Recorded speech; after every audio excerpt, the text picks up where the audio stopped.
Saudara sekalian, selamat sore. Saya ingin menyampaikan hasil pertemuan dengan pimpinan Kementerian Keuangan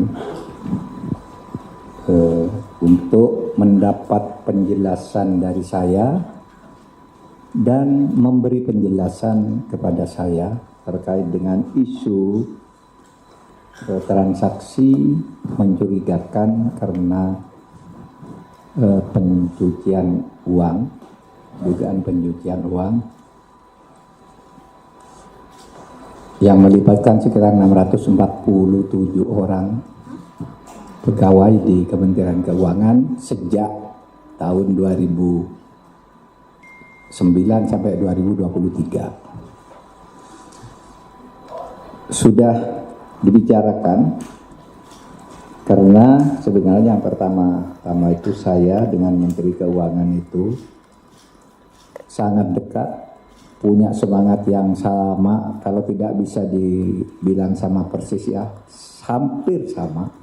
Itu punya semangat memberantas korupsi. Itu saya yakini Ibu Sri Mulyani dengan segala langkah-langkahnya dan laporan-laporannya di sidang kabinet. Saya juga mendukung itu dan saya selalu berbicara, selalu memberi tanda-tanda senyum bahwa itu cocok gitu. Kalau misalnya ada pembicaraan yang sangat keras gitu, karena kami punya semangat yang sama untuk memberantas korupsi, sehingga apa yang saya lakukan itu sebenarnya atas harapan dari Ibu Sri Mulyani dan dukungan saya ke Ibu Sri Mulyani.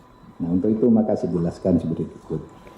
Saudara, saya mengumumkan yang terakhir, ada transaksi mencurigakan yang terjadi di Kementerian Keuangan berdasarkan laporan atau informasi dari PPATK sejak tahun 2009 sampai 2023.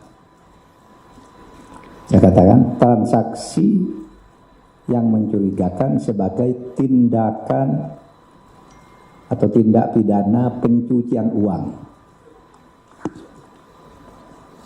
Tindak pidana pencucian uang itu bukan korupsi itu sendiri. Misalnya saya contoh yang paling gampang itu tindak pidana pencucian uang yang baru ditemukan oleh PPATK sehari 2 hari ini. Orang laporannya ke KPK 56 miliar, mengagetkan kita karena hanya eselon 3. Lalu kita cari, LHP-nya 23 LHKN ya, LHKPN itu 56 golongan 3. Lalu saya tanya ke PPATK karena saya ketua komite pengendalian tindak pidana pencucian uang, pemberantasan tindak pidana pencucian uang. Saya tanya, itu gimana tuh, benar enggak tuh?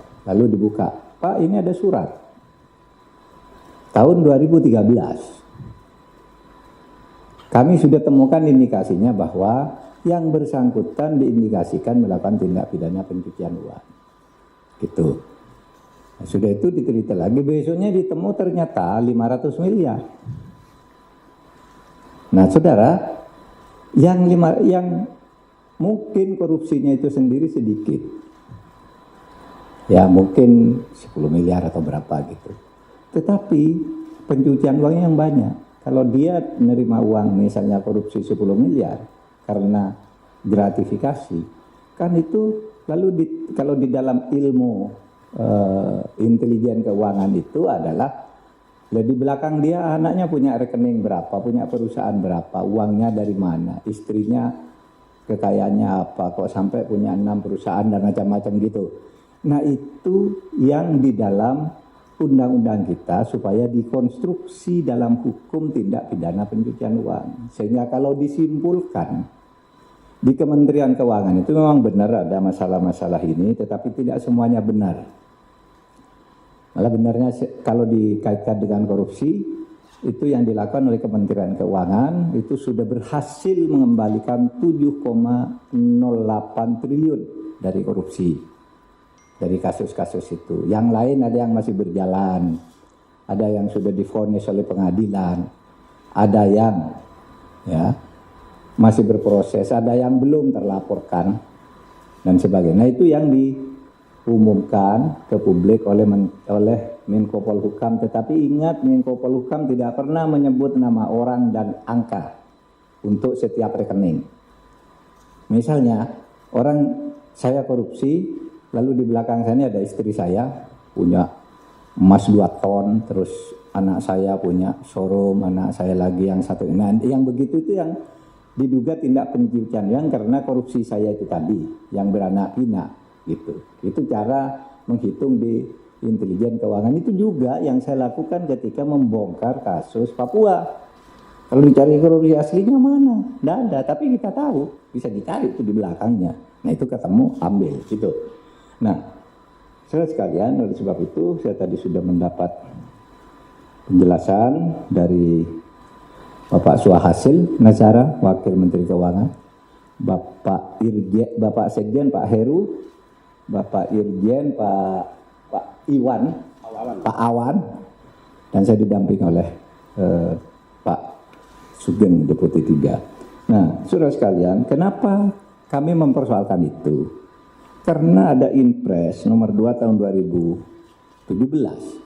Setiap informasi dugaan pencucian uang yang dikeluarkan oleh PPATK itu baik karena permintaan dari instansi yang bersangkutan ataupun karena inisiatif PPATK karena laporan masyarakat, itu begitu dikeluarkan nanti harus ada laporannya dari instansi yang bersangkutan menurut Inpres, feedback ya reportnya itu apa gitu. Nah, itu tadi, lalu bermacam-macam, ada yang belum, ada yang sudah, dan seterusnya. Jadi tidak benar kalau kemudian isu berkembang di Kementerian Keuangan ada korupsi 300 triliun. Bukan korupsi, pencucian uang. Pencucian uang itu lebih besar dari korupsi, tapi tidak ngambil uang negara. Apalagi dituduh ngambil uang pajak, itu enggak. Bukan itu. Mungkin ngambil uang pajaknya sedikit, nanti akan diselidiki. Karena misalnya kami mengambil sampling 7 kasus dari 197 kasus yang dilaporkan itu, 7 kasus itu tindak pidana pencucian uangnya sudah dihitung 60 triliun ya Pak Sugeng. Sudah 60 triliun dari 7 kasus tindak pidana pencucian uangnya.